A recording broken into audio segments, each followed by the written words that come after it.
आता शासन दरबारी आपल्याला मदत नाही भेटत असं नाही आहे. शेतकऱ्याला मदत भेटते शासन दरबारी. आता बघा आम्हाला मका भेटलेला आहे. अडवांटा मका 30 रुपये किलोनी भेटला आणि तसं मार्केटला घ्यायला गेला तर 500 रुपये किलो. पण आता जो आमचा मका खाल्लेला आहे तो मक्याचा पंचनामा करायचा बोलला तर ती टाळाटाळ करतात. पण आणि मका आता आम्हाला बियाणं मात्र फ्रीमध्ये दिलेलं आहे. आता एक प्रश्न असा पडलेला आहे की आपल्याला मका तर आता 30 रुपये किलोनी म्हणजे फ्रीमध्ये समजा दिलेला आहे. आणि आता जरा समजा मी तो मका लावला तर तो मका लावल्याच्या नंतर मका आल्याच्या नंतर त्याच्यावर मी माझी मेंढरं जगू का त्यांचे गौरेडे वगैरे हे रानातली जनावरं जगू, हा एक प्रश्न म्हणजे सगळ्यात मोठा पडलेला आहे. कारण की कसं आहे ना की शासन मदत करतो, पण जेव्हा मदत करतो आता मदत केल्याच्या नंतर आपण जेव्हा पिकवतो वगैरे त्या पिकवलेल्या ना नंतर नाश करतात जेव्हा रानातली जनावरं, त्यावेळेला ती जेव्हा मेन टाइम ॲक्शन घ्यायचा असतो त्यावेळेला ती तिथे तेवढे अशा ॲक्शन घेत नाहीत. म्हणजे जिथं गरज आहे तिथं ती लक्ष देत नाही. मग अशाने शेतकऱ्याने नक्की करायचं तर काय करायचं. आणि मका आता माझा खाल्लाय, काहींचं तरवे वगैरे खाल्लेले आहेत. मग जर प्रति गुंठ्याला आता ती लोक बघतात प्रति गुंठ्याला 400 रुपये तुम्हाला भेटणार आहेत. आता प्रति गुंठ्याला 400 रुपये भेटले आणि त्याचा मग जो खत पाणी वगैरे हे सर्व जी मशागत वगैरे करायचा जो खर्च आहे तो 400च्या पलीकडे आहे. कारण की खूप सारी त्याला मेहनत करतो तेव्हा जाऊन शेतकरी त्याच्यात काहीतरी पिकवतो. पण जेव्हाही शेतकऱ्याची नुकसान होते, जेव्हा शेतकऱ्याचं एखाद्या शेताचं नुकसान होतं, जसं आता आमच्या मक्याचं वगैरे आमच्या गवताचं वगैरे जो नुकसान झालेलं आहे, तेव्हा जेव्हा आम्ही त्यांच्याकडे मदतीला गेलेला त्यावेळेला ते असं पंचनामा करायला लागल, हे कागद लागतील, तुम्हाला खाते उतारा वगैरे हे सर्व लई लपडी लावतात. पण हे एका फेरीत पण होणार नाही.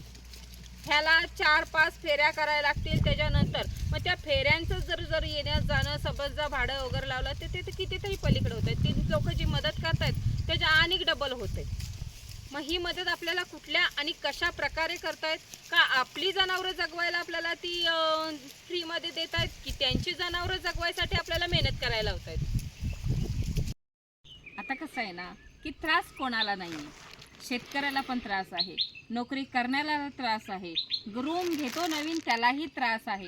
म्हणजे असं प्रत्येकाला त्रास आहे. असं नाही की आम्हाला शेतकऱ्यांनाच त्रास आहे, तर प्रत्येकाला त्रास आहे. पण तुम्ही दिल्ली सफारी कधी बघितले का, तर नसल्या बघितलात तर जरूर बघा. ह्या दिल्ली सफारीचा एक म्हणजे असा एक पिक्चर आहे की त्यातनं काहीतरी माणसाला म्हणजे थोडीफार अक्कल येतेच.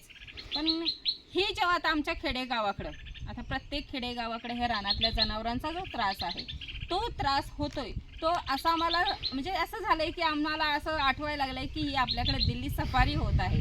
तर हे गावागावातनं होत आहे कारण की जनावरं ही आपल्यावर अतिक्रमण करून दाखवत आहेत. आता जरी फॉरेस्टमध्ये जरी गेलात ना तरी फॉरेस्टवाले काय सांगतात माहिती का, तुम्ही त्यांच्या घरावर अतिक्रमण केलात म्हणून आज तुमच्या घरावर अतिक्रमण करतायत.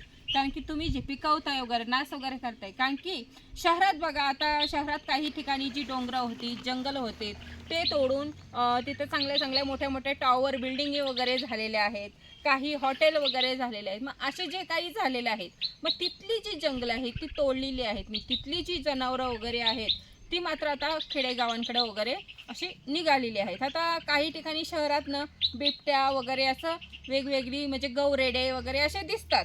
पण ते कसं बोलबाला म्हणून असं उडवून टाकतात वगैरे, त्यांना एवढं काय म्हणजे दिसलं त्याच्यात काय एवढा फरक नाही पडत. काही लोक एन्जॉय करतात तर काही लोक म्हणतात हां कुत्रं वगैरे गेलंय काय फरक नाही पडत. मग अशाने काय होते. पण गावाकडे मात्र समजा एखाद्याचं जनावर वगैरे खाल्लं, शेतकऱ्याचं जनावरांनी शेती वगैरे उद्ध्वस्त केली की मग त्या शेतकऱ्याला त्रास होतो. मग अशाने काय होतंय की सरकार मात्र ह्या सरकारला सर्व माहीत असतं की तिथं बिल्डिंग बांधले, तिथली जनावरं कुठेतरी जाणार आहेत, तिकडे त्रास देणार आहेत, हे सर्व सरकारला माहीत असतं. शेतकऱ्याला त्रास होतोय तेही माहीत असतं. पण त्याचा काय असा फरक पडत नाही. कारण की कसं होतंय की शेतकऱ्याची जमीन जरी पडून राहिली तरी सरकारला फायदा आहे. कारण की उद्या कधी भविष्यात शेती टाकली तो जाईल नोकरीसाठी कुठंही, मग ती जमीन पडीक म्हणून उद्या दुसरं कोणीही विकत घेणार आहे. मग ती जेव्हा विकत घेणार तेव्हा आपल्याला काय भेटणार आहे, आपल्याला भेटणारच आहे ना GST. मग जेव्हा मुंबईला म्हणजे शहराच्या ठिकाणी जिथे जंगल वगैरे साफ करून टॉवर वगैरे बांधला जातात, मग तिथेही सुद्धा टॉवर वगैरे बांधताना तिथेही आपल्याला GST आहे. मग सरकारचा हा तुशीकडून फायदा आहे आणि सरकारला माहिती आहे की ही जी शेतकऱ्यांना वगैरे होणारे त्रास वगैरे आहेत हे सगळं सगळ्यांना माहीत असतं. मग जेव्हा आता आम्हाला खेडेगावाकडेच हा त्रास आहे, आमच्या खेडेगावाकडेच चांगली दिल्ली सफारी चालू आहे, पण जेव्हा आता हितनं सर्व शेती बंद होईल, इथं जेव्हा त्यांना खाणं पिकणं सगळं बंद होईल, जेव्हा आता गुरंढोरं वगैरे लोक सांभाळायची बंद झालीत, आता कमीच झालेली आहेत, कारण की ह्या त्रासाला खूप कंटाळलेले आहेत शेतकरी वगैरे. मग आता इकडचं जेव्हा बंद होईल जेव्हा शेतकरी सलेंडर करेल त्यावेळेला मात्र आता शहराकडे जेव्हा बागायतदार जी मोठी मोठी बागायतदार आहेत त्यांच्याकडे तर येणारच आहे. मग त्यांनी पण जेव्हा हात वर करतील तेव्हा मात्र 100% शहराकडे दिल्ली सफारी होणार आहे आणि आपल्या सगळ्यांचीच दिल्ली सफारी होणार आहे. कारण की आपण पण त्यांच्या जंगलांवर अतिक्रमण केलं म्हणून तो आपल्यावर अतिक्रमण होणार आहे आणि हे सगळं सरकारला माहीत आहे.